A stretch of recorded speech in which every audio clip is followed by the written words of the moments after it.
Today's episode is brought to you by Julie Meyerson's Nonfiction, a novel that explores maternal love as an emotional foundation to both crave and fear.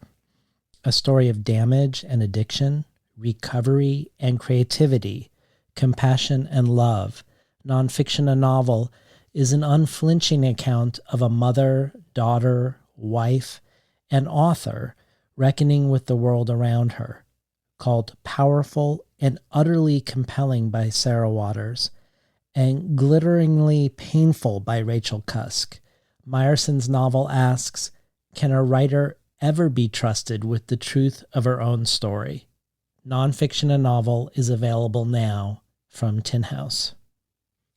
I am unusually attracted to conversations with writers like Mathias Énard, not only because he himself has thought so deeply about his books, and not only because his protagonists are often deep thinkers, curious people seeking encounter and pursuing meaning-making in some way, but also because his books have a politics or ethos that is related to questions of the other and otherness, often related to the artificial boundary between the Occident and the Orient, and the ways they are actually, in his mind, co-constructed and interdependent, each found within the other.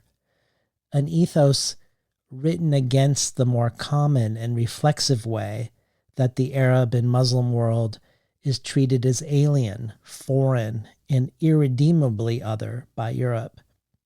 And also because he's a lover of forms, and somehow his use of forms, instead of becoming constraints, somehow unleashes a literary freedom for him, even as he pays homage to non-normative literary forms in Arabic or French or Spanish literature in the process.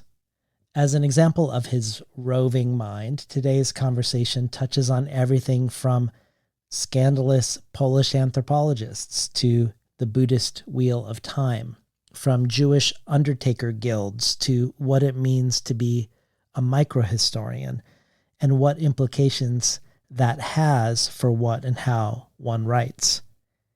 If you enjoyed today's conversation, or if you've enjoyed others before today, perhaps one of your New Year's resolutions will be to join the Between the Covers community as a listener supporter.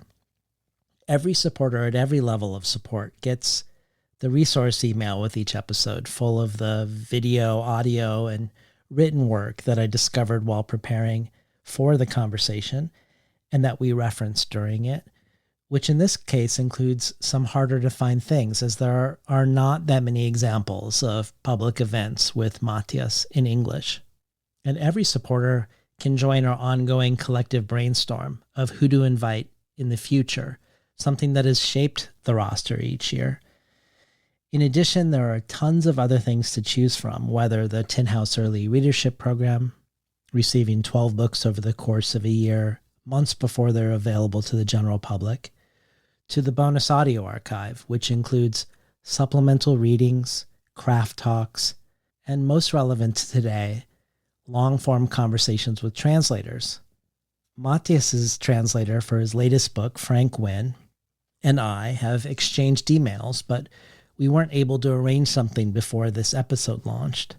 But I still hope this will happen, as this book in particular, the one we discussed today, presents at least 5 million translator conundrums for Frank that I'd love to explore with him.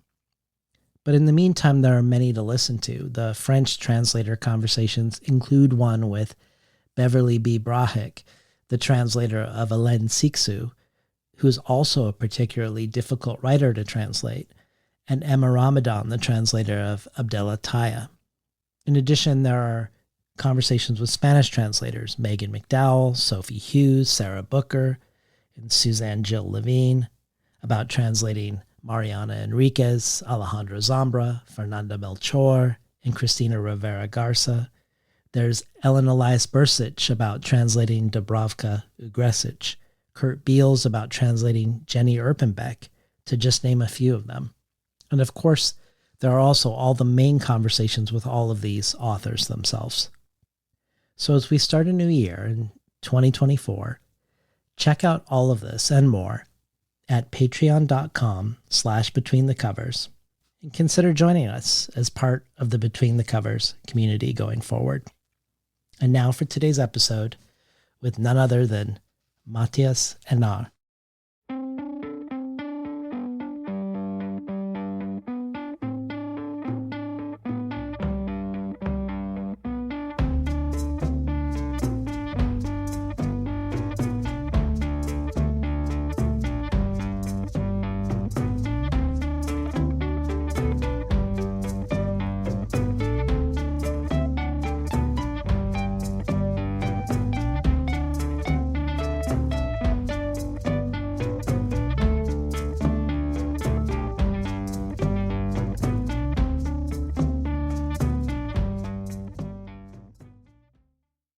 Good morning and welcome to Between the Covers. I'm David Naiman, your host.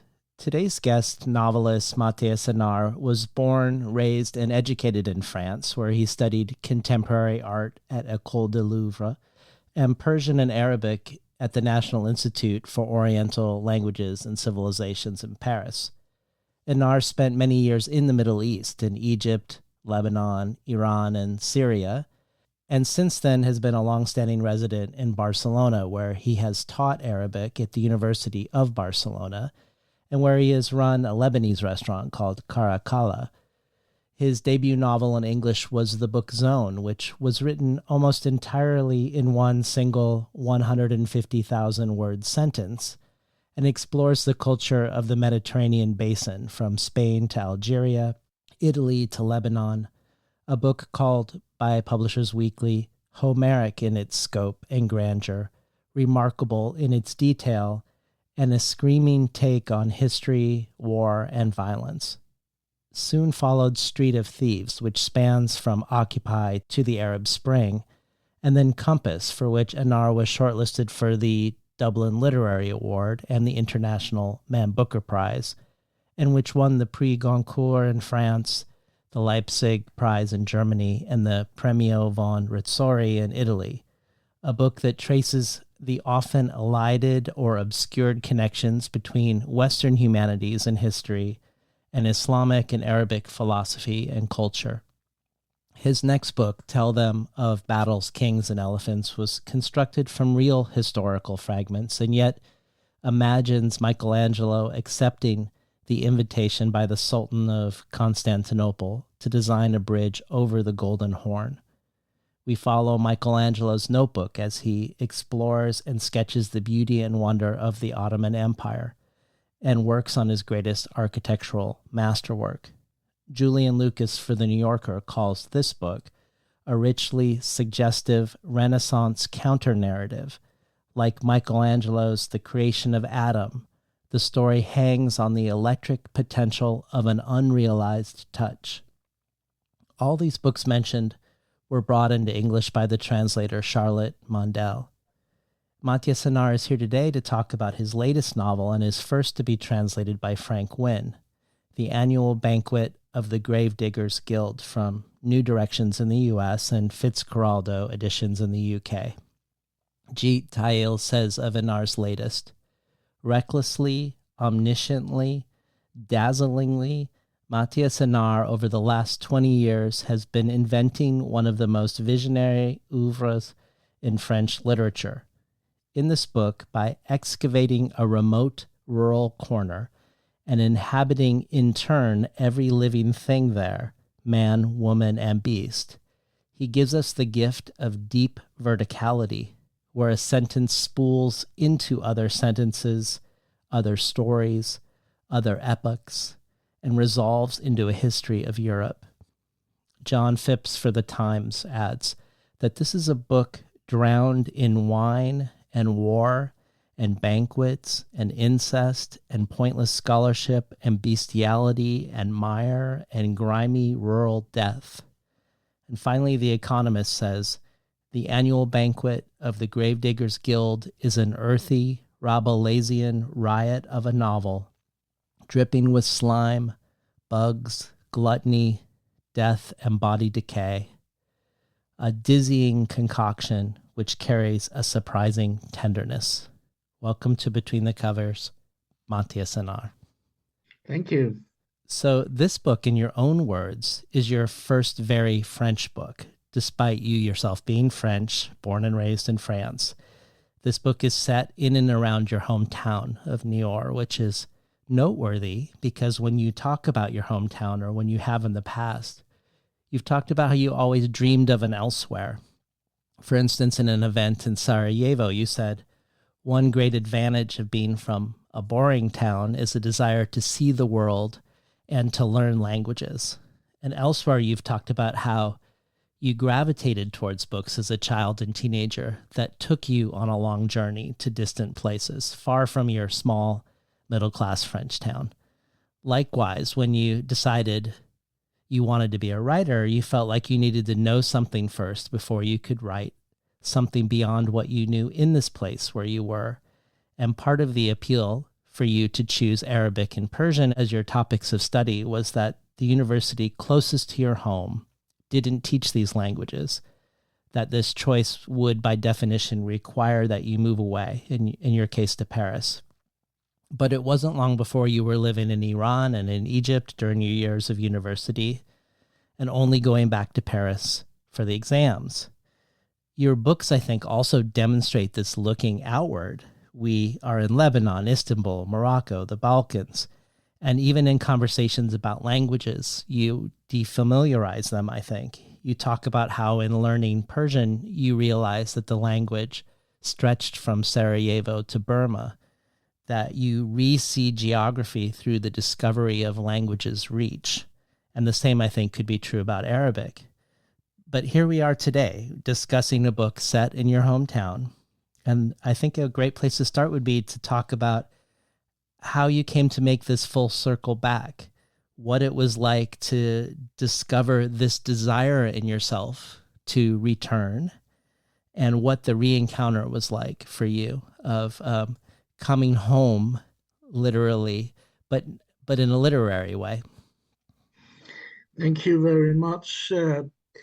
I think when I first began to think about the banquet, the book, it was probably 2009, right after I wrote Zone. I was living in Barcelona by then. I was about to move to Berlin, but I was back home here in Barcelona. And I thought, what would it be like to write about France? What would I write about exactly if I were to decide to write a novel about my hometown? What would I probably write about? But it was like only an idea in the air. So I took a few notes and was quite discouraged. I said, "What, it's still this really uninteresting, boring neighborhood where I grew up, and I didn't find anything really worth the writing in my own childhood or in my own memories by then." So I just discarded the idea and said, "Well, I will see about that later on."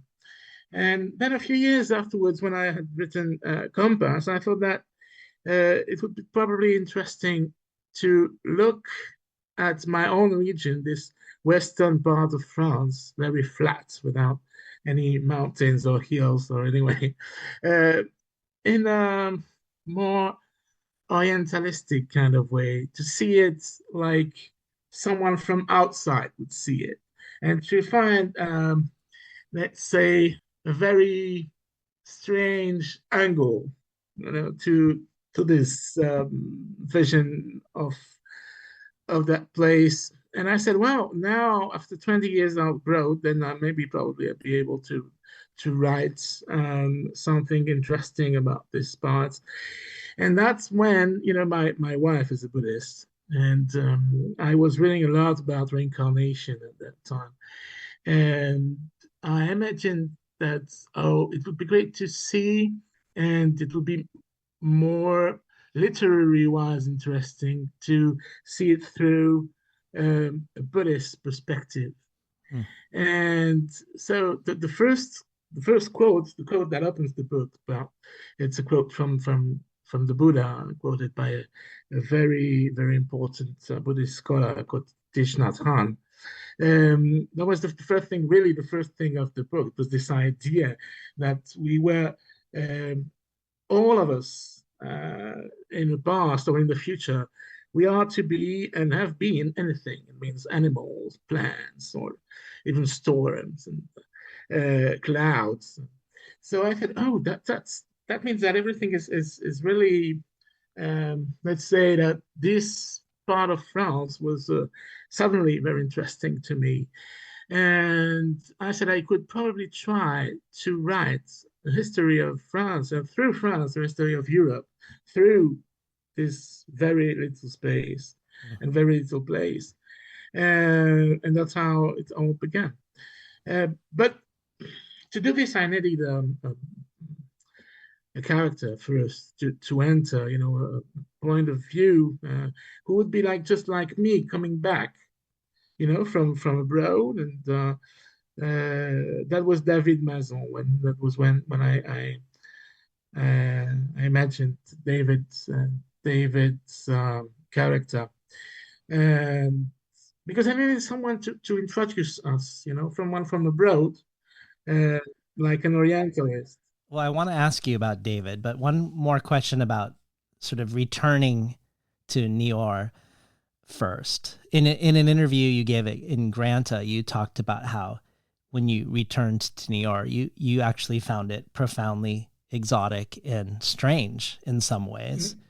And it made me think about when you were 18 and you were writing poems and stories, but you didn't yet know if you wanted to be a creative writer or an academic writer or a journalist. And you took an opportunity to go to Lebanon toward the end of the Civil War, and you accompanied an embedded war photographer. And it was there that you realized how war changes everything, from interpersonal relations to geography, even experiences of time and distance. So short distances during war can be really far away. And how when you returned to Lebanon 5 years later, it was only then that you realized how much of your first time there was at night in the dark. Your second time totally different, obviously, in the daylight. Now without checkpoints, without detours, things that had seemed impossibly far away, you suddenly discover were actually right next to each other. But overall, you were struck by the sensation of seeing a country that you thought you knew well as a writer, and then seeing it again and realizing you were seeing something entirely different. But with your return to Niort, I wonder if it is less that Niort has changed. Certainly it hasn't changed as much as Lebanon had changed in those 5 years, but rather that you had changed. And I wondered if there was something about how your eyes had changed. Does that seem right to you? And if so, could you talk about recognizing that desire to, how can I tell what I do everywhere else, but tell it through France? How that might have indicated something about you that possibly had changed in looking back at your own life. Yes, you're right. Totally right. I think my eyes had changed, but not only my eyes, but the place itself had changed. After 20 years, it was really different. The village where I grew up at that time was a kind of a very, very small town, with only a church and two shops and nothing else. And it was, and now it's only like a very suburban suburb with full of new houses of people living in town. And so that has changed a lot. But it's true that you're right. I think probably you need this moment of otherness, that you realize that you're not part of it anymore, or the object you first saw is so different that you can, let's say, describe the moment between when you saw it for the first time and what happened then afterward. So that's what happened to me in Lebanon. Exactly, you described it well. It was very it was incredible to discover that those places I thought that were so far away from one another were like on the 200 meters close, and that we needed like a detour of 1 week just to go there. And so something like that happened to me exactly in Nyon, in the neighborhoods, when I bought a house there recently, like 10 years ago, recently, not recently, but 10 years ago. And I felt like I was coming back. I had this sensation that because I lived like 18 years of my life there. So it's probably someplace I should know very well. Then I discovered that I was not so familiar with it after all, Mm. and that I still have friends and family there whose experiences and visions of life is totally different than mine, and even the language. When I left France 20 years ago, I no, no, 30 years ago now. Uh, but the language itself has changed. Not the literary one, of course, or the possibilities of literature, but let's say slang expressions and Yeah. totally different. Even the dialect has disappeared more or less. Meanwhile, those 30 years, for 25 years time. So it was a place I knew, but it was something that I didn't know at the end. So I had to rediscover it again as I think a foreigner would.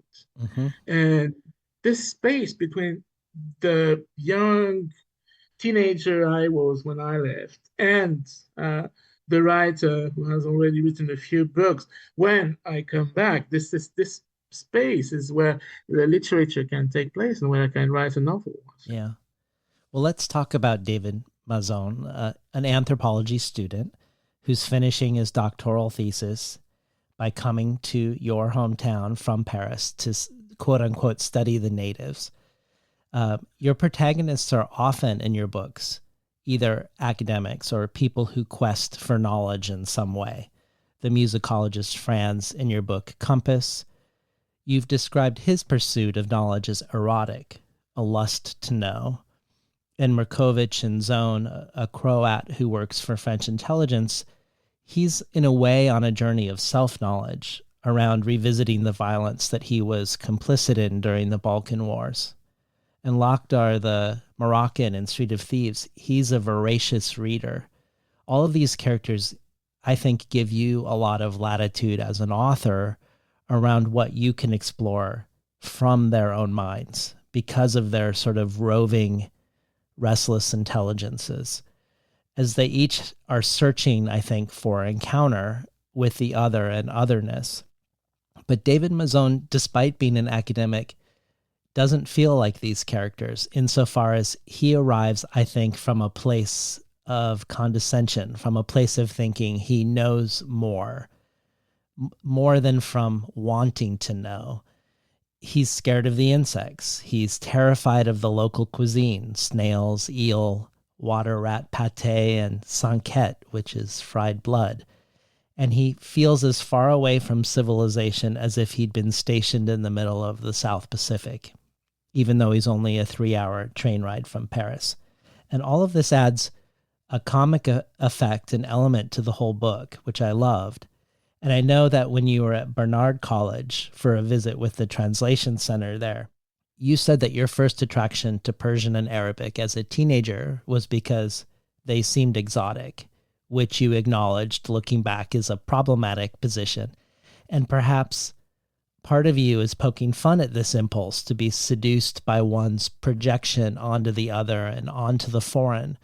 But it also feels like something more here, perhaps a commentary on a certain colonial way of thinking that is the opposite of an eros of knowledge, and perhaps even the opposite of knowledge.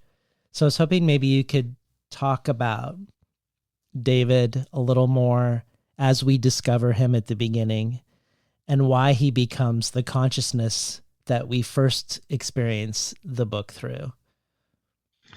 You're totally right. So, for me, David, with this ironic counterpart to France, is a kind of opposite of France, the narrator of Compass. He's also an Orientalist, let's say, but an anthropologist who deals with his fellow citizens theoretically, but sees them with contempt and distance, with all the distance that allows for him let's say the weight of knowledge. Mm-hmm. But he will change. We will see that, that he will change through the book. And that was for me, it was very funny to imagine this character. That would be our first eyes, when we enter this village and this place. We see everything through David Mason's eyes. We read his diary, and that's when we discover this place. And of course, um, through David's eyes, it's a terrible experience. You get the feeling that you're entering someplace very dark and very dangerous and very remote. The problem with David is that he has very, let's say, he wants to, first of all, his goodwill. He wants to learn, and he wants to be a brilliant anthropologist, and he wants to write a wonderful PhD, and then he wants to have a very, very successful academic career. But then he realized himself, we do realize that he's not that good, that he doesn't say the important things, that he doesn't know nothing, and that he has misread all his the great let's say the great writers of anthropology that he worships, and so he's this kind of um, very sympathical failure at the end, Mm-hmm. who will change through the book and become someone else. And, for me, the writing of the book really begins. I mentioned before the Buddhist, let's say, surroundings of the novel. But for me, the real important character at the beginning was David. And he helped me come back myself to this place and see it as a foreigner. Probably the foreigner I had um, turned myself into after all these years. Mm-hmm. Of course, with irony and let's say a scientific distance that I don't have, but nonetheless, it was through, let's say, David's eyes that I came back to these surroundings too, and that I could describe them, and more than describe them myself. It was a way of actually make the reader enter those places and see it as David as a foreigner. Every reader is a foreigner and there's a novel. And so we need a guide. And David is this guide that will then we will see everything that he doesn't see. But first we rely on him. Yeah, I love how we start in his eyes, but then can see around what he sees in the end. I love that about the book. One indicator that Mazon is different than your other protagonist, I think, is that he only brings 2 books with him, a mere 2 books, one by Victor Hugo and another by the Polish anthropologist Malinowski called Argonauts of the Western Pacific, which is, as I investigated, is a classic of ethnology, and it's part of a trilogy which includes The Sexual Life of Savages in Northwestern Melanesia and Coral Gardens and Their Magic. And when I was looking into him, I discovered that Malinowski was a pioneer of what's called participant observation, that unlike his predecessors, who were more armchair anthropologists, Malinowski believed in immersion in the culture and in participating in it while you're there studying it. And that's something that David is clearly doing as well. He's moving into the village. He's becoming a villager as part of the process of creating his data set. But the other thing I discovered is that Malinowski's diaries were published after his death under the title A Diary in the Strict Sense of the Term, and that they were scandalous. And they created a huge debate about how much or how little it tarnished his research. They've been called racist, they've been called abusive toward the natives, and they're lecherous in detailing his own sexual desires. I bring this up because, as you mentioned, the beginning of the book is in diary format. Much like Malinowski, we're getting Mazon's thoughts far from civilized life in Mazon's notion. We're learning all of it through diary format. These funny battles that David is having with the worms that have infested his bathroom, or the debates about the cats who have joined him, but also some very unfulfilling masturbation on the webcam with his partner back in Paris, where he even wonders what Walter Benjamin would have thought of cybersex, which I thought was so great. But which all this makes me think that this diary of David's is perhaps an homage to this other real scandalous diary.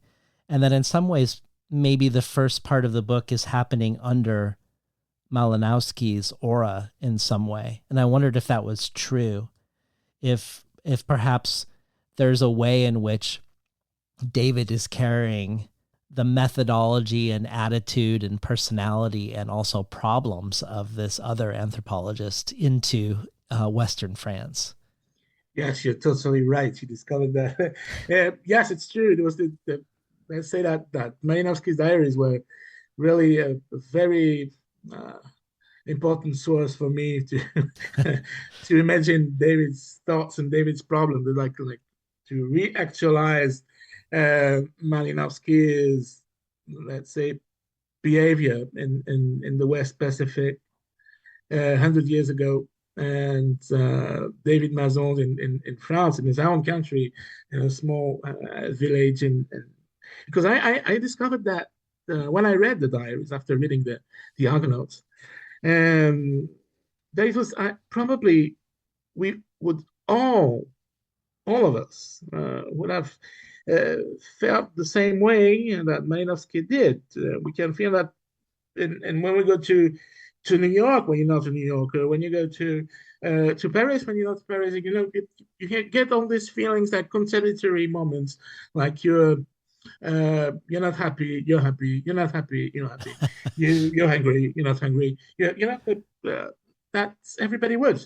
But when you're supposed to be like carrying on scientific research, very important, and the contrasts is crazy, because you see from one hand this very brilliant and very important remarks about how the way that people lived. He invented this kind of participative investigation, but on the one hand, he was just a normal human with his very petty desires and sexual problems, and also abuse of the natives, and we still cannot read the entire diaries. There's still a bit of censorship from. Oh, really? And it's not. No, yes, I think it's not all. Everything is not public yet. Oh, wow. Or the edition I have is only partial. No, that's interesting. Yes, it's very interesting.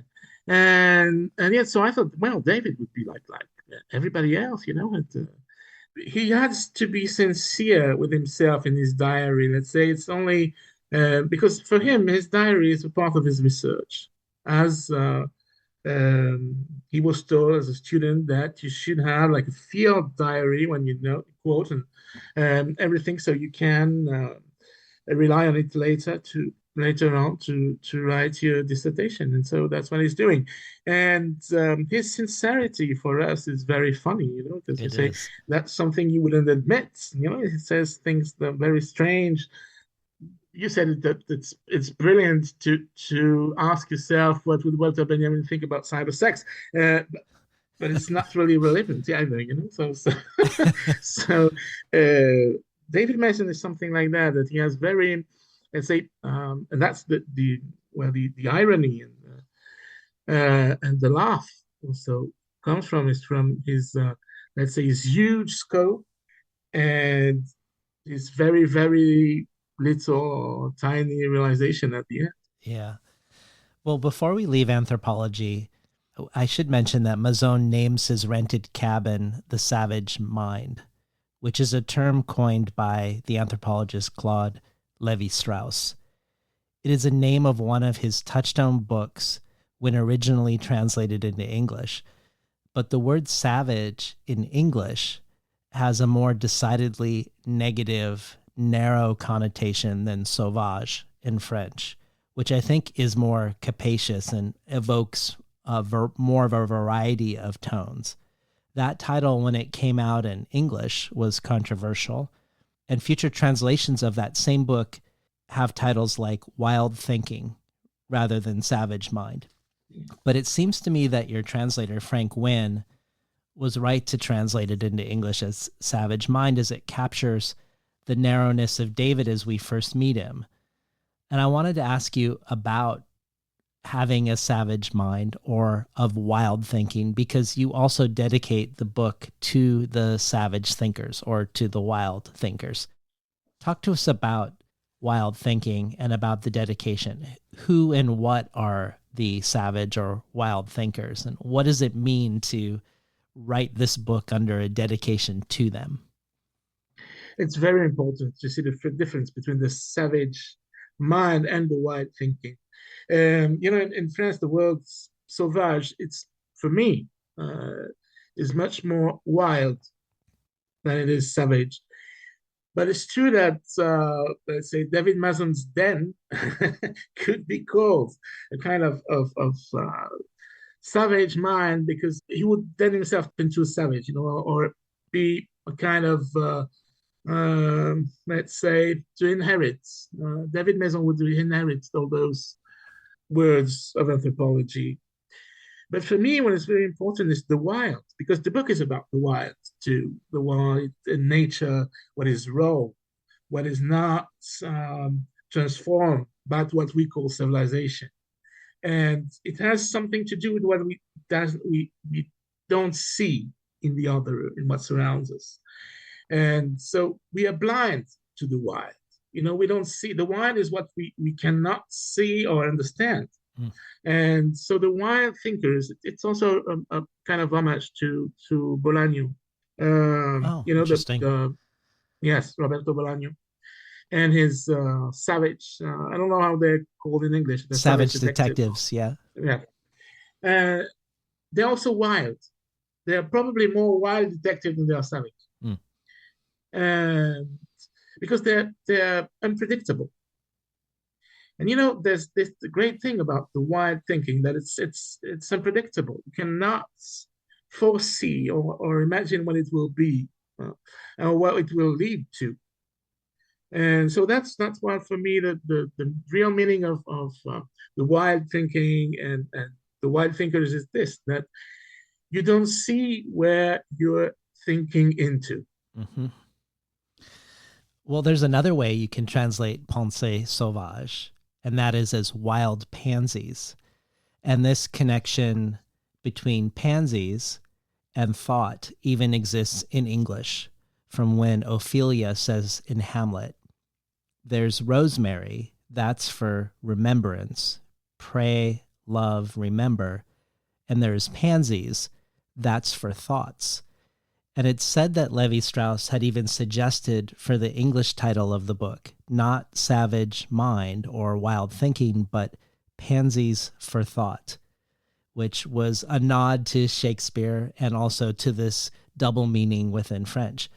But I wanted to suggest that wild pansies could be one way to understand your book, because pansies are the most ordinary and commonplace of flowers. And so to place the words wild and pansy together, and also pansy and thought together, feels similar to how you see the wild within the town you are from, which has always felt so ordinary before, that perhaps this entire book is an act of pensées sauvages, of pansies for thought.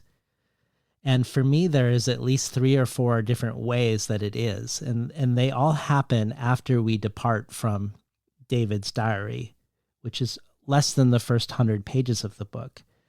And one thing we quickly learn, which you've already nodded to, and it's something that David and everyone else are unaware of, but that the book, and by extension us as the readers, we're very aware of this, is that once we leave his diary, we discover that everyone is caught within the Buddhist Wheel of Time. And the book is aware of the reincarnations of each and everything in this town. So there's this boar that is often rooting around the town in the background, sometimes rustling in the bushes while we are with the humans, who's often looking for a mate in his own sort of background narrative, who was once the beloved abbey priest of the village. And before that, he was a frog and a crow and a boatman, despite his own belief when he was a human in a Christian cosmology. And the worms in David's drain that he keeps killing were actually themselves serial killers. Some characters were victims of the dragonnades of Louis XIV, the persecution of the Protestants to force their conversion to Catholicism. And throughout the book, there are these really wonderful set pieces where the main character of a section isn't human at all. For example, we will follow the horse that bore Clovis, the first king of the Franks in the 5th century, in the same region that we're in the contemporary times. Or we follow the bedbug who drinks the blood from Napoleon's ankle during his visit to the region before being crushed by Napoleon. A bedbug who has also been a hedgehog that was crushed, and a farmer, and who is now the current day bar owner, Tubby Thomas. And we learn also that there's no linear time when it comes to reincarnation, no chronology. You can actually be reincarnated in the past, centuries earlier.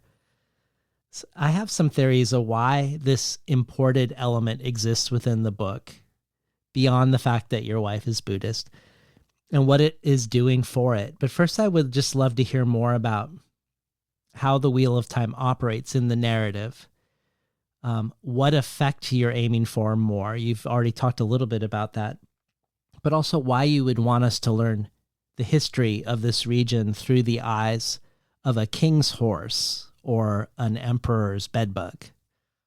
Well, if you admit that reincarnation exists, then it changes totally your point of view on history, for example, because we read history as a chronological order or something that we go from fathers to son, from mothers to daughters, and from writer to reader, to writer, and so forth. But if you see it in the Buddhist way, that all that is an illusion.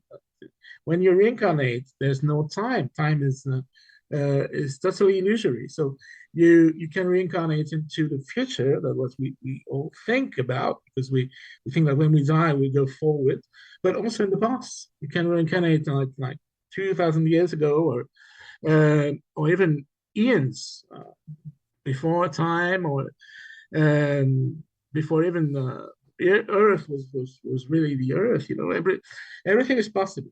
So it's if I wanted, that was my first project, as I told you, to, let's say, to describe this region, also its history, and to let's say, to try to write this history of France through a very, very small place. I said, oh, that it's wonderful, the history of reincarnation, because it allows me to make other lines through animals, through people who don't get, light in history.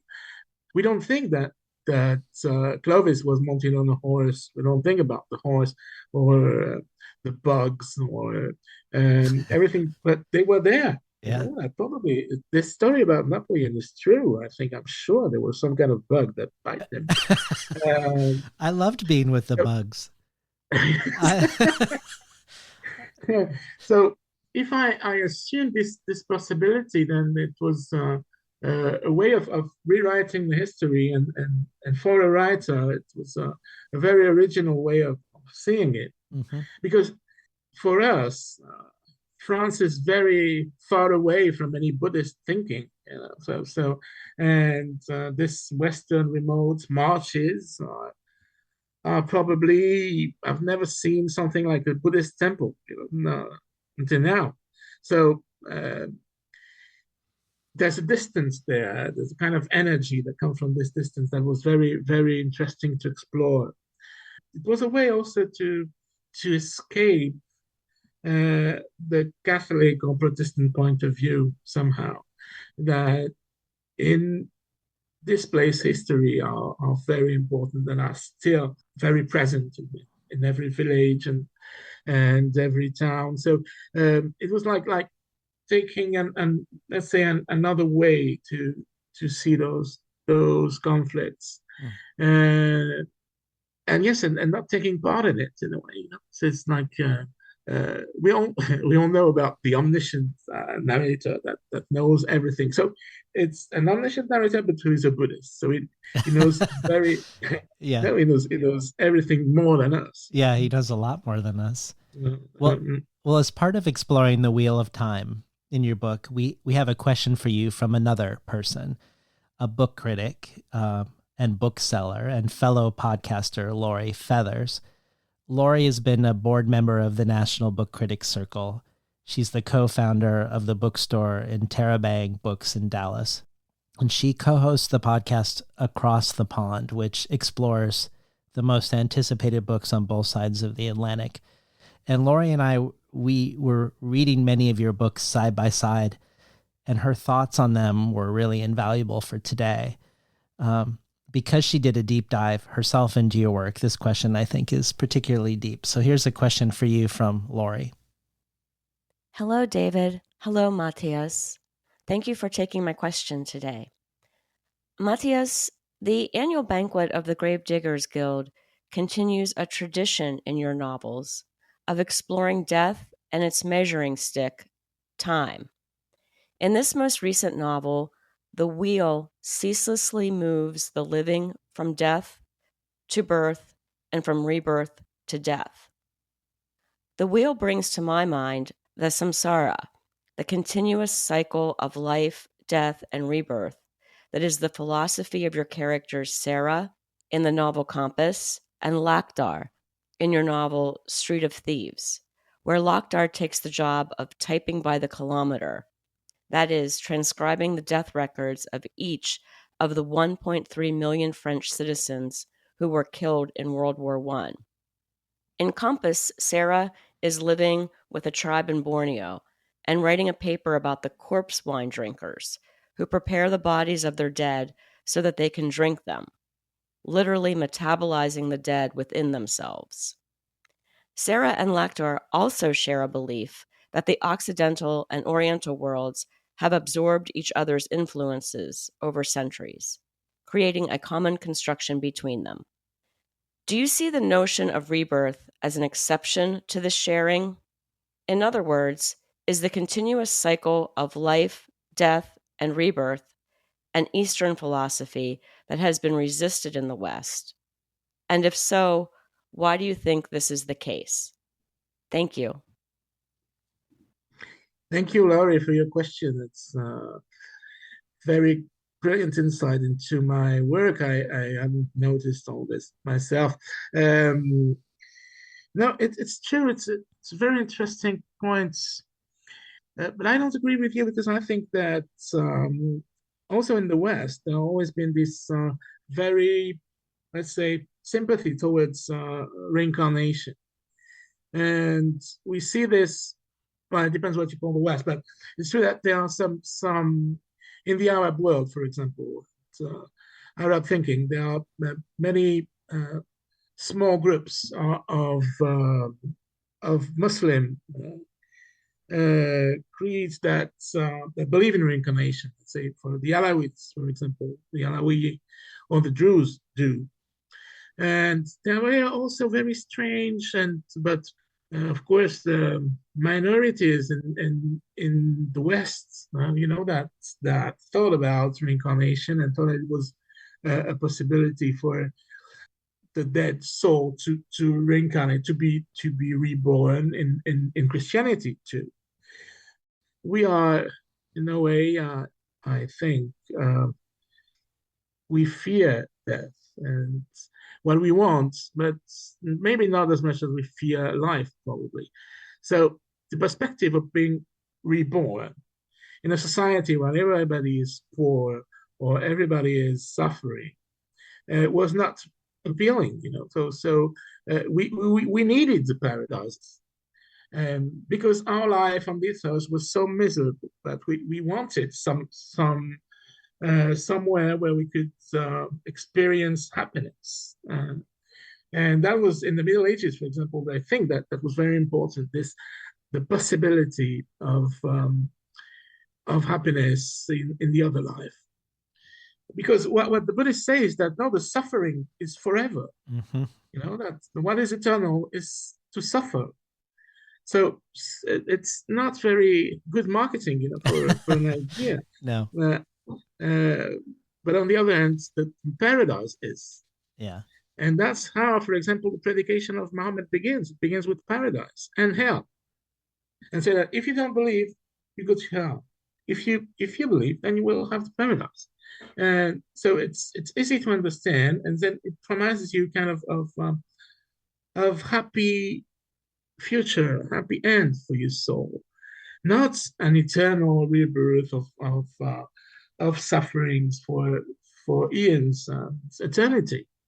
But what I cannot explain is how this idea is so successful in the East. That would be another question. Yeah. But it's true that in my novels and in literature, I'm very, very fascinated by this possibility.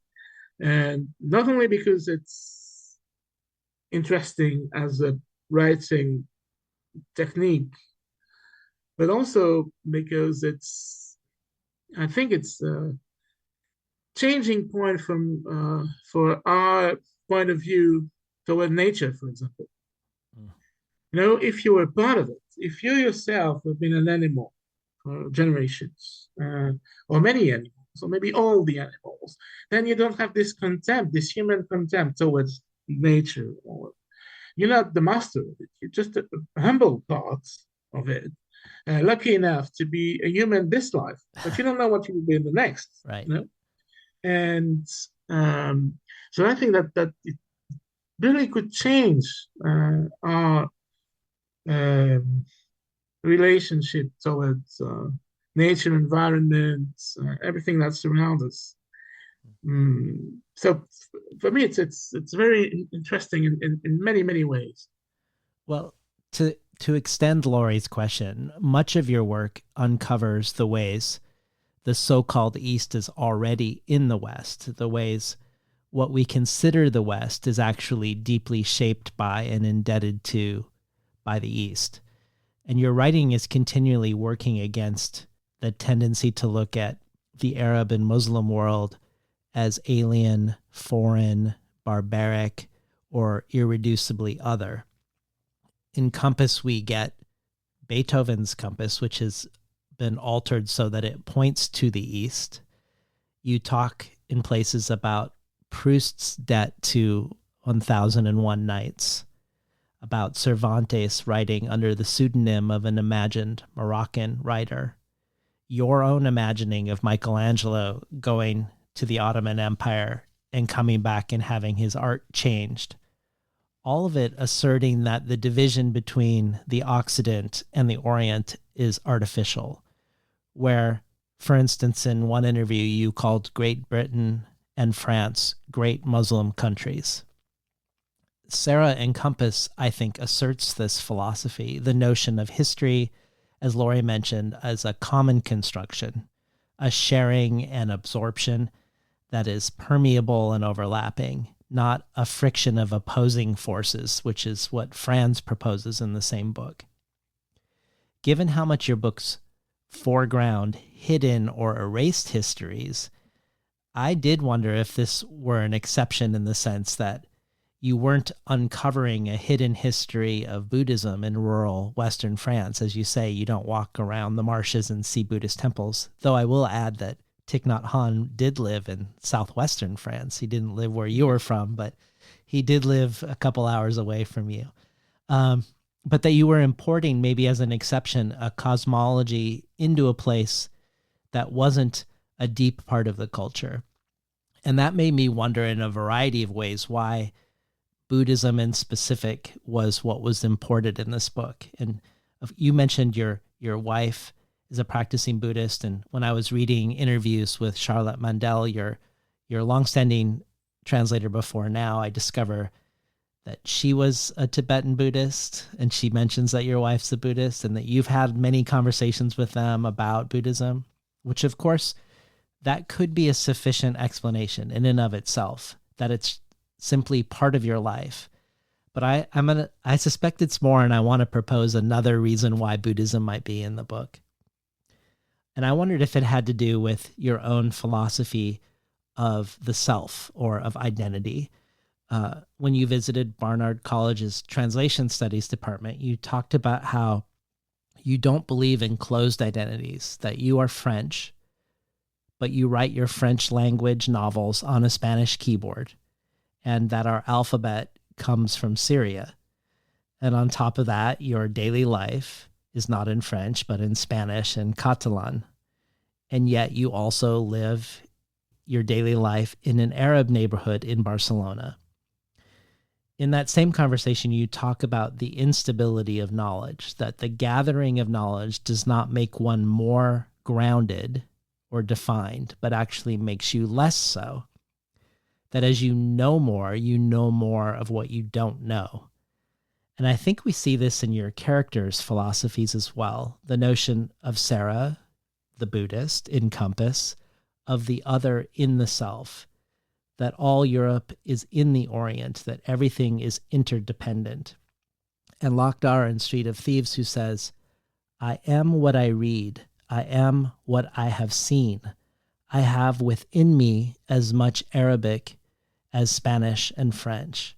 I have multiplied myself in these mirrors to the point of losing myself or constructing myself, a fragile image, an image in movement. And Charlotte Mandel, in one interview, she says that she's memorized a quote from the ancient Greek cynic Antisthenes that goes, "To the wise, nothing is foreign," which makes me think of the opening epigraph that you mentioned in the book, the Thich Nhat Hanh, quoting the Buddha. Maybe he's even quoting the Buddha from Southwest France, from Plum Village. In our former lives, we have all been earth, stone, dew, wind, fire, moss, tree, insect, fish, turtle, bird, and mammal. That perhaps the Buddhist Wheel of Time, while not a historical, cultural truth in Western France, is nevertheless echoing a real existential truth about your own personal philosophy of identity, one that can't be contained by a descriptor or which can accumulate over time. Like when Lakhdar says again, I am not a Moroccan, a Frenchman, a Spaniard. I am more than that. I am not a Muslim. I am more than that.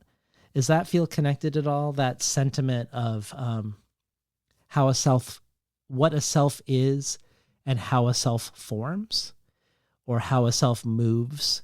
Because this feels like another way.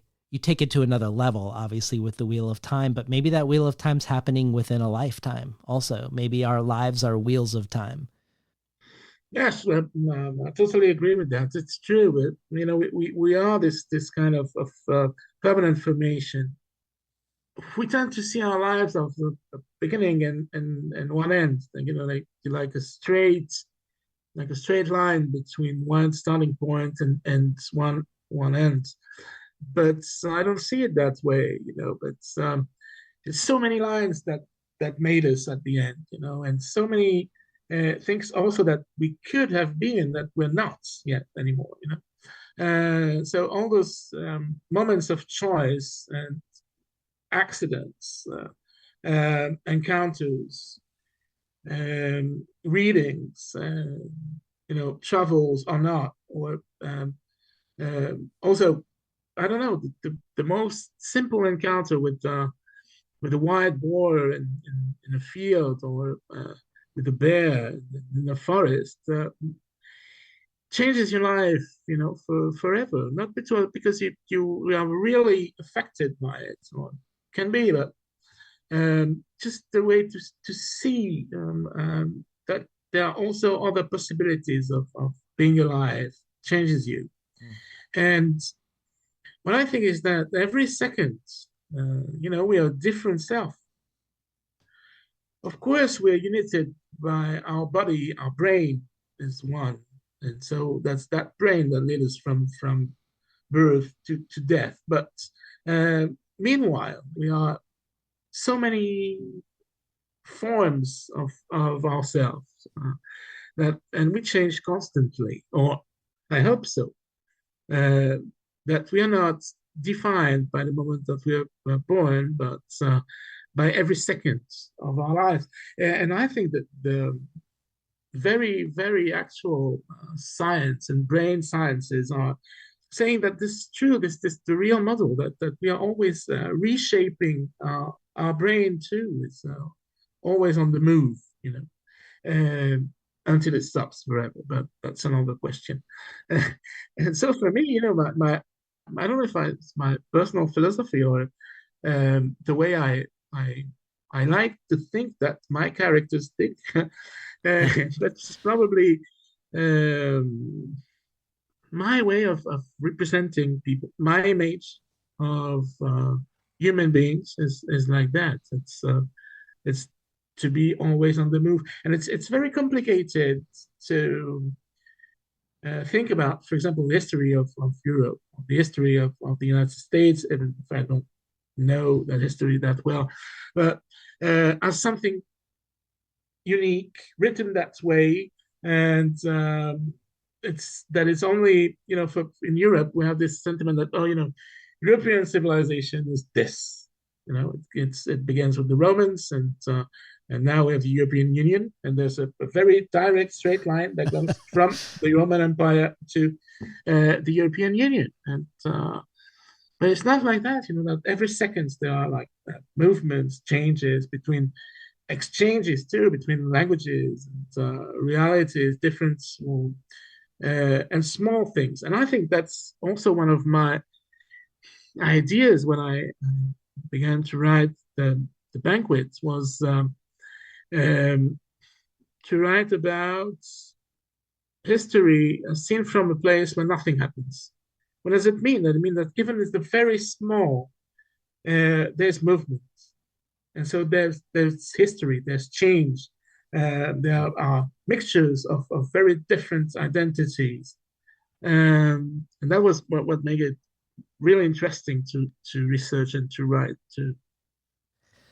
Well, we haven't yet discussed the other supernatural aspect of the book, which is the Gravediggers Guild and their annual banquet. They have an annual 2-day banquet where, in their pact with death agrees each year for that span of 2 days for there to be no deaths so that the gravediggers can congregate and they can gorge on innumerable meats and give speeches and have debates, all told in the spirit of Rabelais. But before we talk about the banquet, which I love and I think is marvelous, I thought we should first talk about Rabelais himself. He's from the same region you are from the same setting of the book. And unlike your childhood impression of the region and David Mazon's impression of the area as being provincial, this region did produce a very outward-facing, cosmopolitan, remarkable man, a novice of the Franciscan order, yet also an anti-clerical humanist, a doctor, one of the first doctors to dissect a human body, and yet also a bon vivant. And he was a Greek scholar and a botanist and much more. And though he spoke many languages, we know him most not only for his books, but for what he does to and with the French language within them. David Mazon says that the local dialect of the village reminds him of Rabelais, but he also says that he finds Rabelais unintelligible, which I think is great. And yet, no spirit, I think, more animates your book than Rabelais, particularly the 140-page banquet scene. In a way, he's another example of the wild pansy, I think, of the extraordinary found in the ordinary of your childhood home. But I would love to hear you talk to us about what Rabelais means for you or for the book, and also about Rabelais' French and how it may or may not affect your own French when you write in this book specifically. I remember when I was a child, when I went to school, that we studied Rabelais, like we had like 2, 3 pages in the textbook about Gargantua and Pantagruel, giants. It's always about uh, Gargantua is the main character of his books, the giants, and his son is called Pantagruel. And Rabelais first wrote about the son, Pantagruel, and then wrote about the father Gargantua. But Gargantua was an existing character. It was like a mythological figure of the West of France, like a giant with many histories in the early Middle Ages. But I remember when I was a child at school that we studied him, but it was very complicated. We thought, because we always studied the same very boring passages about what Gargantua knew, how he learned Greek, and all the very humanistic scholarship at that time. So it was very difficult to understand for children or even teenagers, because it had to do with the knowledge of that time and how the way to like learning all the sciences, or the way to also to free yourself from the church and the Latin knowledge of the time. So I really rediscovered Rabelais later on, like maybe 20 years later. And it was through a visit of this abbey in the book where the banquet took place, and called Maizet, where François Rabelais was a novice for a few years, and where he ideated this old Abbaye de Selem, this famous place in his novels. And there I realized that I knew nothing about this François Rabelais, and that I was very ignorant in that field. That was maybe, I don't know, 20 years ago. And I began really seriously reading him. And it's really amazing. First of all, because it's very much more easy. It's very easier than I thought it was. His French, of course, is a very it's like the way it's written. The autograph is totally different. Like, you don't write that way now. But if you say it aloud, for example, you understand everything. Just reading it aloud, and then it's something else, because you discover that it's only the way the words are written that are very different. But his French is like a very old version of our language. But what is amazing is his freedom when he makes of the language, because he's the first to write novels in French. He's the first one. So he can do anything, whenever he wants. Yeah. He uses like all mythological characters, put them into the French of his time, writes stories, mocks historical figures, criticizes the thinkers of his time, all this through a novel. And that's totally new. And this freedom it's incredible. So I realized that it was so important, and it's quite difficult to describe this in English, but this is his French is unique. No one writes French like him. Leading up to today, I was wondering why Rabelais wasn't more read in the Anglophone world. I do know in English that the phrase Rabelaisian, I think it fundamentally misunderstands the author, because Rabelaisian, in English at least, it means vulgar, raunchy, or earthy, which his writing very much is. It's often reveling in the scatological and also the comedy of being in bodies. But that phrase entirely misses the other half of him, the linguistic wordplay, including writing under anagrams of his own name, the allusions to philosophy and science, including Islamic thinkers, his nods to languages from Arabic to Hebrew. his thinly disguised caricatures of his real life peers, his skewering of the morality of his time. And it isn't that the two coexist in Rabelais, I don't think. It's actually, I think that he's arguing that they're inseparable, that perhaps in some ways he's the most anti-Cartesian author, that the mind and the body for Rabelais are forever together. It makes me think when I studied anatomy, a teacher that I had in school, the anatomy teacher, said, "We are nothing more than a glorified tube." And Rabelais is, I think, very focused on the tube, from the mouth to the anus, but also the glory of everything we are that is wrapped around the tube. So when I think of your epic banquet scene, you have the pairing of the most impossible gluttony, the obscene amount of food and drink that is consumed, while at the same time, the delivering of these speeches on ancient philosophy. And it seems to capture this union of the high and the low. And yet when one person gives a speech on Rabelais himself during this banquet, he's pelted with food, and seemingly people are unfamiliar with who Rabelais was, which made me wonder if it wasn't just in the Anglophone world where he's neglected. But my theory was that it was perhaps this very intense engagement with French and also with caricatures within French culture that might make it harder to translate to an English audience. But by extension, it made me also wonder if there was anything about your book that was similarly hard to imagine an English audience understanding fully. Anything that you'd want to orient us to in the English language, in the English language world, something that you think maybe we would miss, that a French audience would be less likely to miss. Is there anything about the Gravediggers banquet that you would imagine Frank would have a particularly hard time conveying, that someone else in France wouldn't have a hard time understanding? Well, there were so many things that were difficult, I think, for Frank went.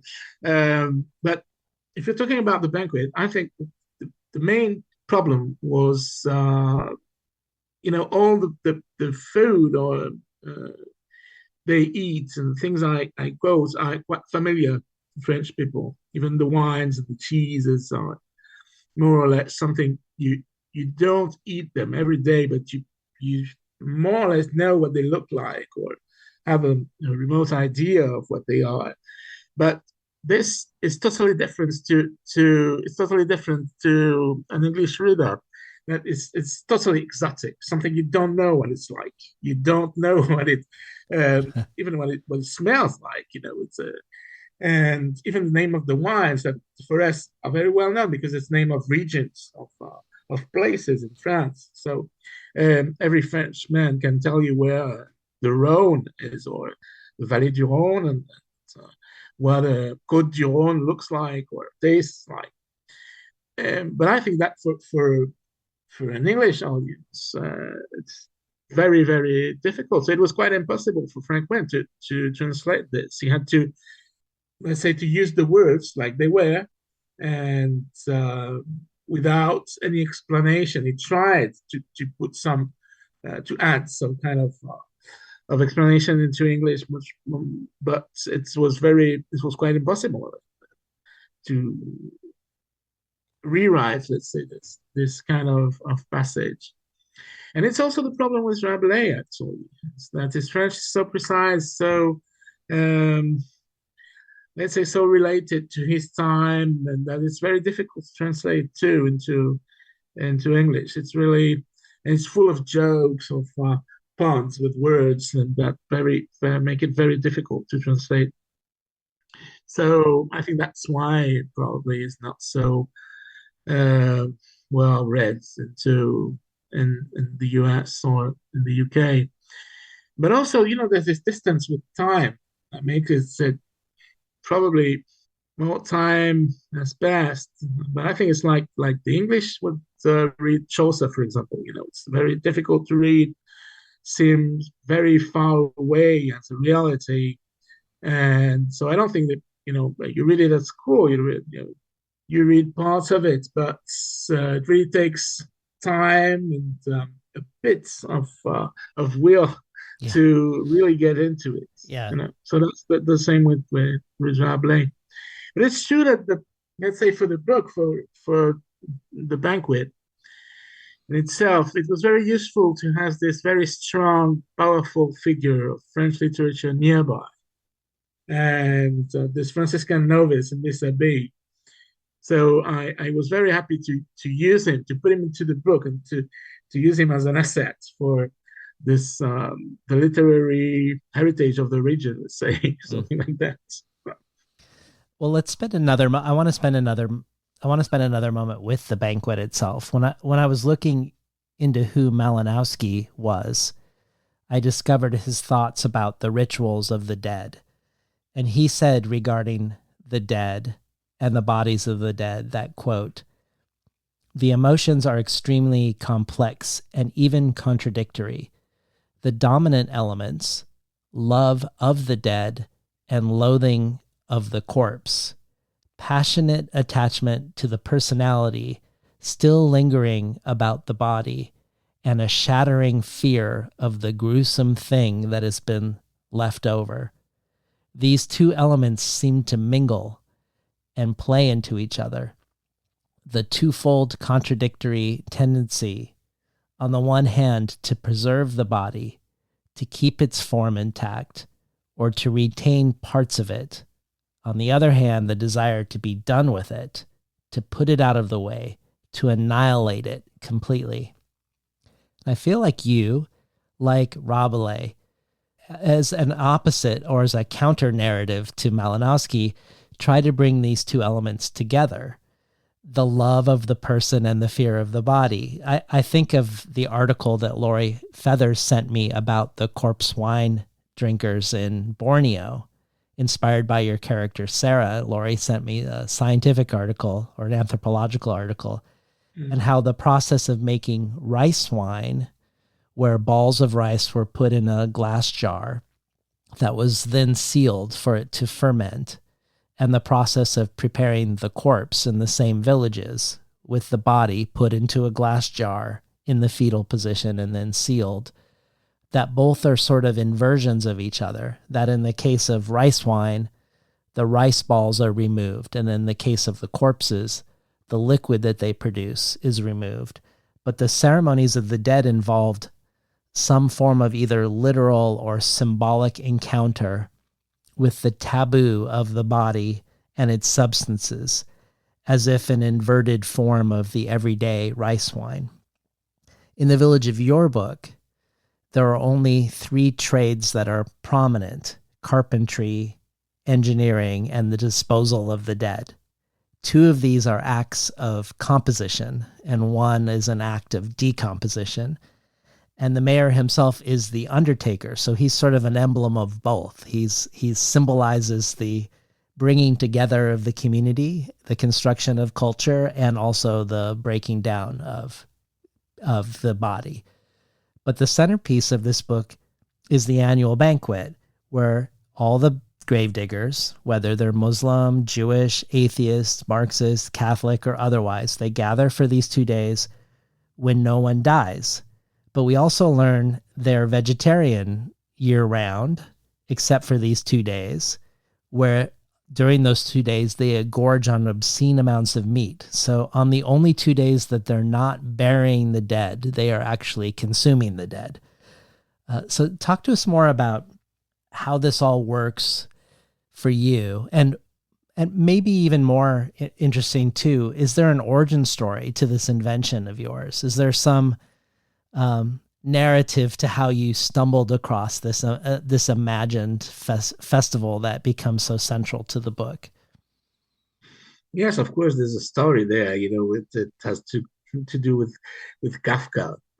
So I was in Prague, and I was visiting Prague with a kind of Kafka tour, like so many readers and writers do, actually, when they go to Prague. And accidentally, I noticed that there was in front of the Jewish cemetery, of one of the Jewish cemetery in the old town, there was this small synagogue, and aside from the small synagogue, which was actually a museum, there was a very tiny house, like say, like almost like a dollhouse, very very Prague, very like 14th, 15th century architecture, and that was actually where the Undertakers Guild used to be.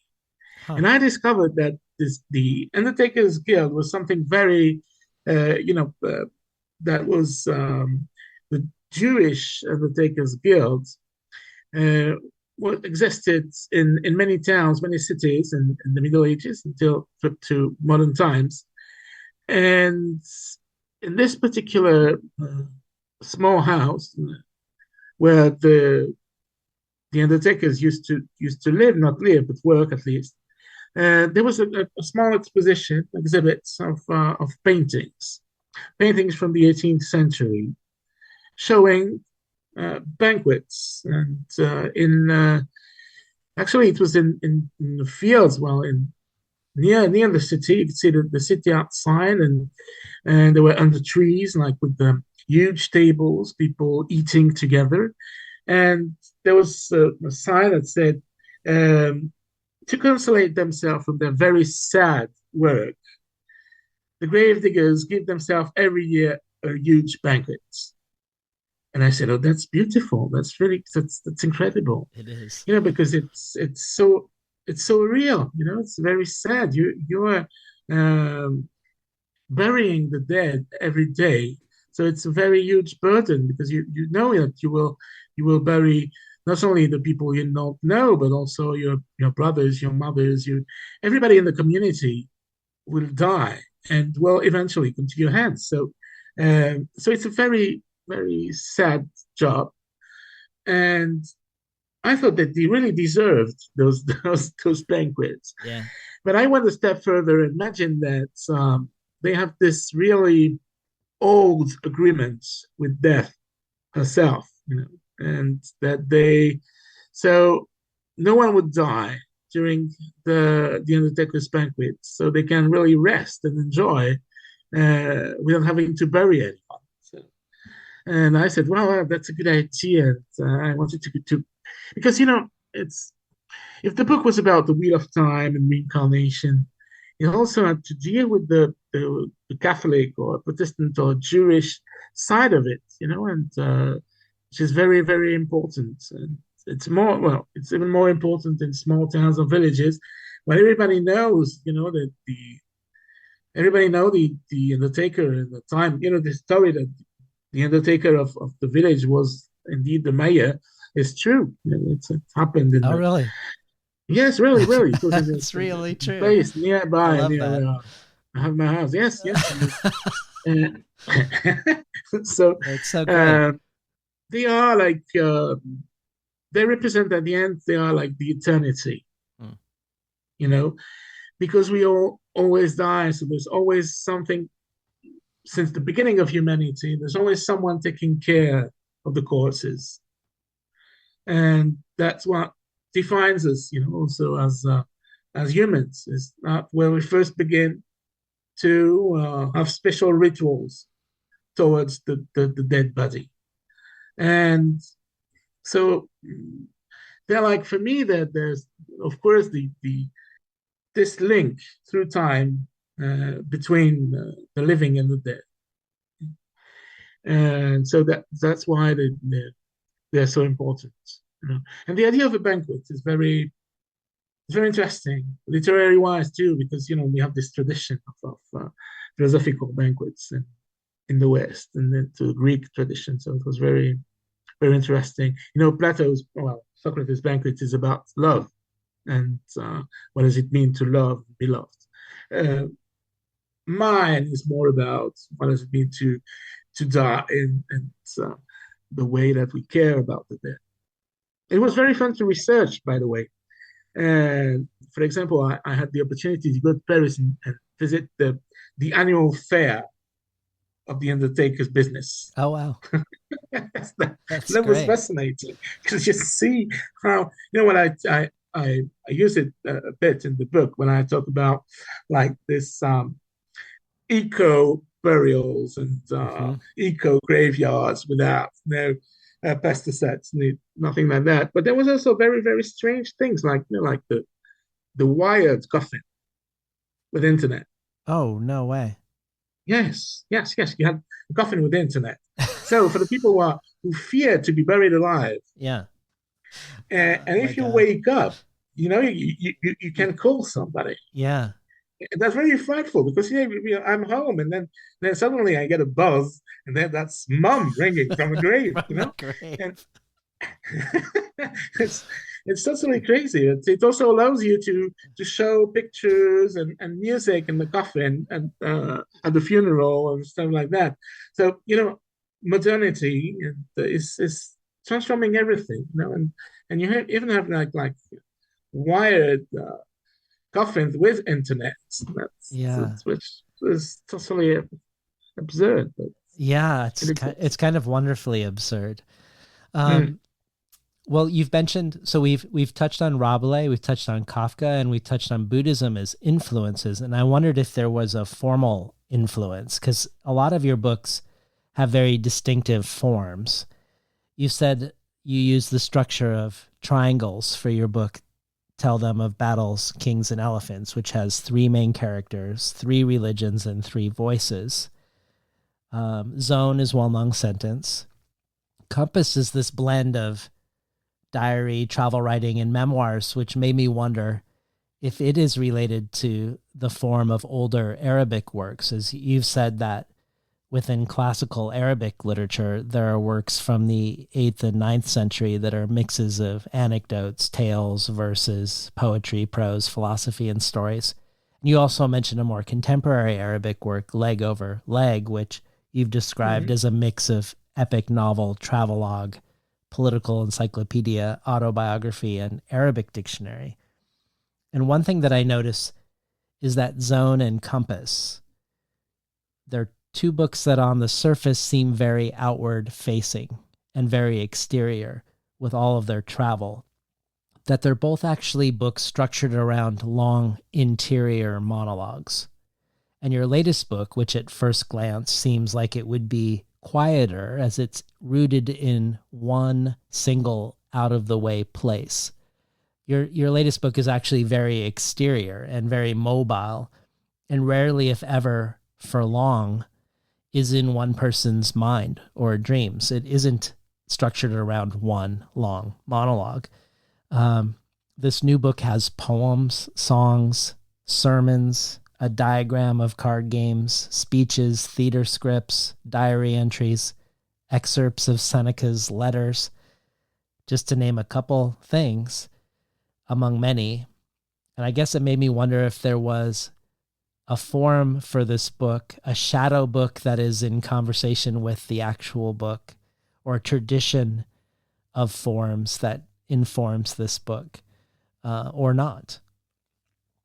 Now, when I imagine book, when I first begin, when I begin, let's say the proper writing, not the idea that I have first in my mind, but when I begin to write, I need an image, I need a form.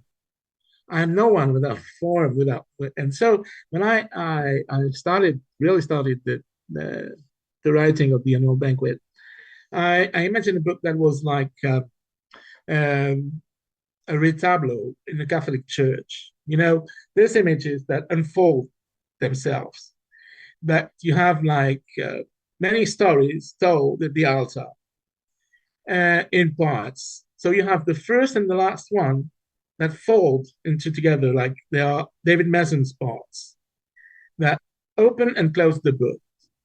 And then you have the middle part, it's all the stories of the, let's say, the wheel of time. And then in the middle, you have the banquet. And it's like the most sacred image of all. And then you have the hinges. If you're something that unfolds, that like doors, you need hinges in the middle. So those are the songs that are, let's say, adaptations of French popular songs made into short stories. And so that was the image in my mind, and that's how I said, well, it's had to unfold into, at the end, giving a part of the whole picture, with this banquet in the center. That was my image of the book. So of course the form is very important as because it's, I don't know, I guess I like I lack probably imagination in a way, that I need something to write with. And form is this, it's a pattern you can use to know where you're going. Actually.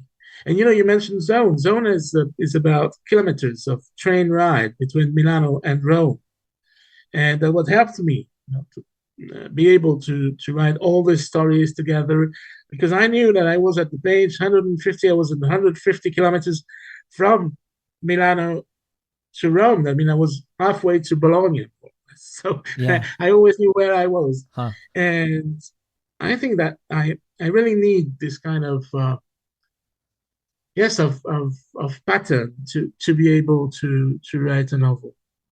Some people have suggested that your method or form in this book is bricolage, a term of Levi-Strauss, a method that's used in art and writing, but it's also used in an anthropological context. The idea of the adoption of diverse materials from whatever happens to be available. So, for instance, a tribe might have an otherwise cohesive and self-contained system, but they may nevertheless incorporate something from a neighboring tribe that doesn't automatically seem like it's part of that system, but it becomes part of that system. It's like a flexible process and not wedded to any form of purity. And I wondered, that seemed like one way you could explain the bringing in of the Wheel of Time, the neighboring tribe being your wife and your translator and their Buddhist philosophies. But do you consider yourself a bricoleur? Do you think bricolage is one way we could look at how this book came together? Yes, it has to do with the hinges, like I said. Yeah.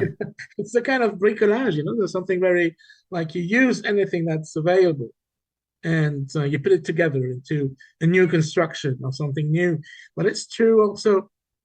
Of course, it's difficult to see that in the English translation, but the banquet is also a history of the French language and the French literature.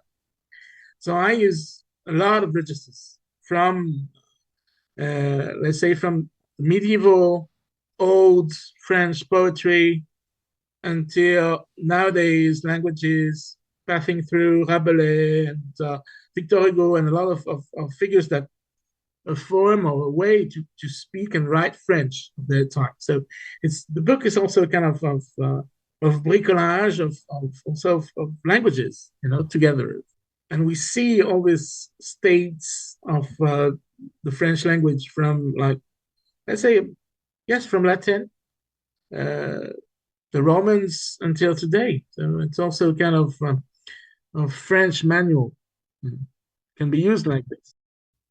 Even though the spirit of the book, I think the spirit of the book is open-hearted and promiscuous, David isn't the only one in the book who's closed and defended when the book opens. The mayor is relieved that the increased population of the region hasn't led to more foreigners other than the British in the village. And at one point he says, "We stopped the Arabs around these parts a long time ago." And he supports forced integration of immigrants so that they abide by the established French customs. But overall, the more free-spiritedness of the book and of the land and its histories, it works on David. It changes David. As you mentioned at the very beginning, he changes. When we return to that panel, the first and last panel touch, when we return to the diary, after many hundreds of pages away, he's becoming more and more part of this place. Living in his cabin, called the Savage Mind, is changing his mind. He even says at one point, "My erudition was like a haze of insecticide, sprayed from a can, erratic, toxic, and quick to disperse." And just prior to returning to David's diary, we are in the past lives of a villager named Gary, who was once a landlady, a leather worker, a bombardier, and a gray she-wolf. And this wolf gets rabies from a red fox and is then ultimately decapitated by a man. And it's in this vignette, right before we return to the diary, where we learn about wolf extinction and the bounties for wolves in the 19th century. And as we return to David after this, the book extends an ecological concern. David's girlfriend, Lucy, is an activist in what are called the pond wars in the region. David starts not only thinking of becoming a farmer of medicinal herbs and a juicer of fruit tree fruits, but also begins writing poems. It made me wonder if these pond wars were based on real threats in the world of this region outside of the book, but also more about how you see David's move from anthropology, which is a certain way of looking, obviously, that we've discussed, to farming and poetry, from, I think, studying it elsewhere to now tending to a sort of here-ness. Yes, I think there's a moment where you have to take part of what, let's say, of what surrounds you, and that what's happened with David is that he discovered that at the end, what he was interested in was be a part of that place. And that's why he wanted to research so much this PhD about in anthropology, about what does it mean to live in the countryside nowadays. It's because he wanted to be a part of it. And actually, in the third part, the important issues are real, let's say, nowadays issues there about water use and eco farming and everything. It's very important there. And so David is at the same time, I think, has done this kind of transformation of someone from the outside that is transformed by its surroundings, and turned into a savage himself.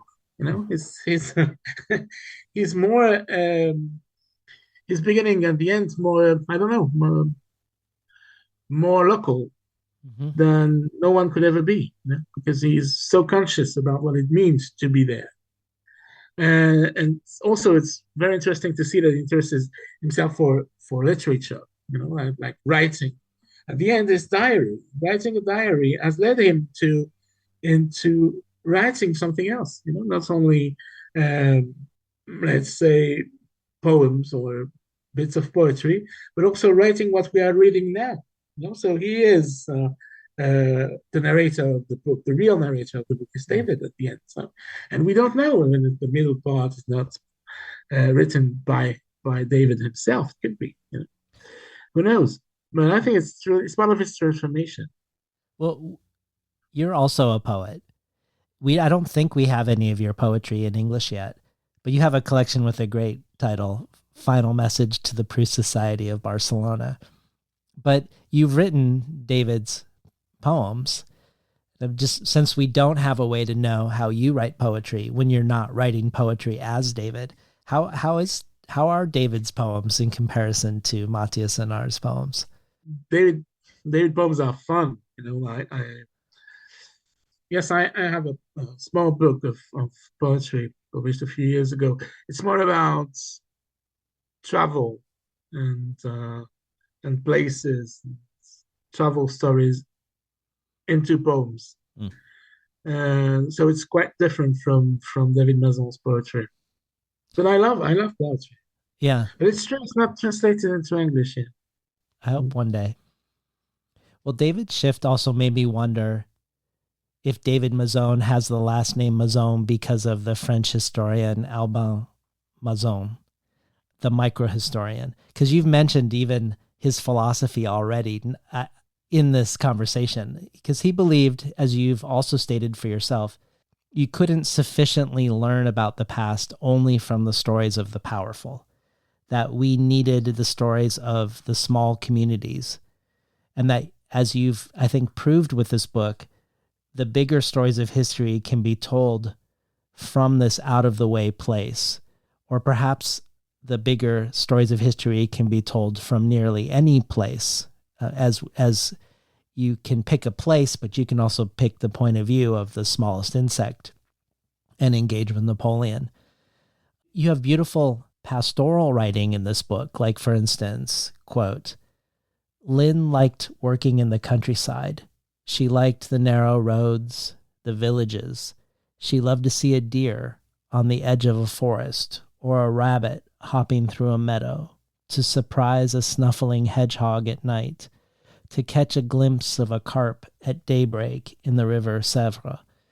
Wherever she walked, she reveled in nature's perpetual movement, felt part of the riotous illusion of the world. She loved this place for its fragility, born of uncertainty, this rustle of indecision between the beautiful and the commonplace. But in other places in the book, with you remembering more eventful times of the same place, you say things like, a far-off time when the plains between Tours and Niort teemed with miracles and wandering saints. And I think what's amazing is you've conjured this other time of dynamic history unfolding within the here and now, especially even now imagining maybe David wrote these other pieces. Maybe David wrote the pastoral. Maybe David also wrote this imagining of the same region with the wandering saints and miracles. I know we didn't talk about David's only other book, 93 by Victor Hugo, which is set during the counter-revolutionary uprisings during the French Revolution, some of which were taking place in Western France. But you've made this region endlessly interesting, ecologically, historically, cosmologically, and otherwise, which feels in many ways like an act of love. And I know you've had other books in French since writing this one, but perhaps as a way to end, we could hear about how writing this book and finishing this book, how it affected what you wanted to write next. What returning to Niort as a microhistorian, if you consider yourself a microhistorian in this book, a microhistorian with a savage mind, what did that do with regards to next topics or literary desires on how you wanted or where you wanted to go next in your imagination? First of all, it changed me, myself, as a human being and my relationship toward nature, for example. I was, after the writing of the book, and so after spending so many time there and researching, wandering around into the wild, let's say. So I felt my relationship toward this place was very different at the end. And I knew more, and I felt more, and I felt more parts of this ecosystem, let's say. But also, it's true that my desires in literature have changed afterwards. I wanted to go away, to go. I wanted to switch places, and so the next book, next novel, is about East Germany, Berlin, and mathematics and war, and the 21st century, 20th and 21st century. So it's totally different. It's more like, let's say, Zone or my first books, and away from the west of France. And now I'm writing again. I'm going back into the Arab world, trying to write a kind of I don't know, a novel set in the Arab world, a kind of saga, I guess, family stories. So you never know what. I think that's something I've learned, that you don't know really where will your next book will take you. not until it's finished. Yeah. You know? But you know that it will be some transformation also for yourself. And that what happened to me with the writing of the banquet. That's all. Well, thank you. It was a pleasure to talk with you today about Thank you, it. David. It was great, wonderful conversation. We're talking today to Mathias Énard about his latest book in English, The Annual Banquet of the Gravediggers Guild. You've been listening to Between the Covers. I'm David Naiman, your host.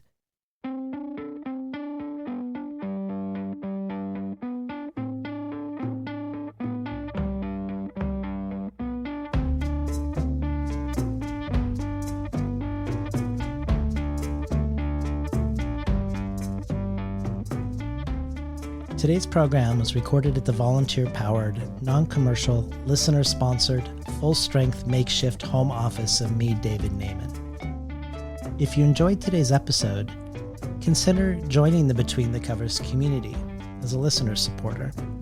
Every supporter can join our brainstorm of future guests, and every listener supporter receives the supplementary resources with each conversation of things I discovered while preparing for it, things referenced during it, and places to explore once you're done listening.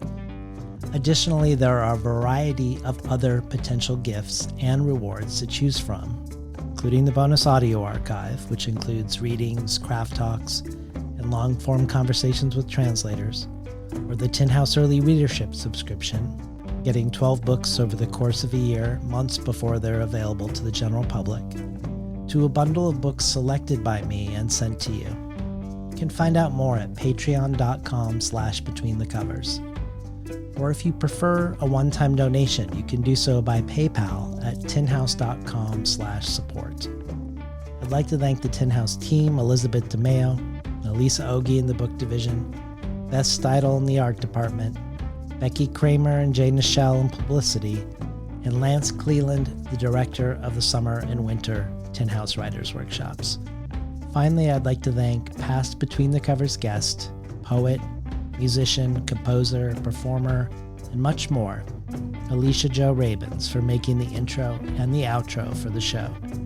You can find out more about her work, her writing, her music, her film, and more at aliciajo.com, ALICIAJO.com.